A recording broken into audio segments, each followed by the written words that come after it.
السلام عليكم ورحمة الله وبركاته. الحمد لله.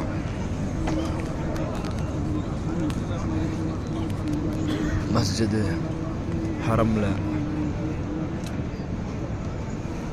டெரஸில் உட்காந்துட்ருக்கோம். அல்ஹம்துலில்லா, மாஷா அல்லாஹ்.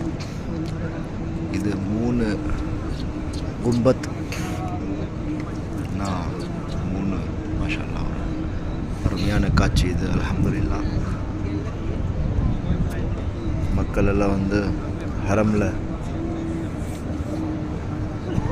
இபாதத் செய்கிறாங்க, தொழுகிறாங்க. அல்ஹம்துலில்லா, கிளைமேட்டும் ரொம்ப அருமையாக இருக்குது. மக்காலே 25 ஆகஸ்ட் 2024 மாஷா அல்லாஹ். இன்றைக்கி மக்ரிபோட தொழுதுட்டு மாஷா அல்லாஹ் ஹரமோட எல்லையில் உட்காந்துட்ருக்கோம்.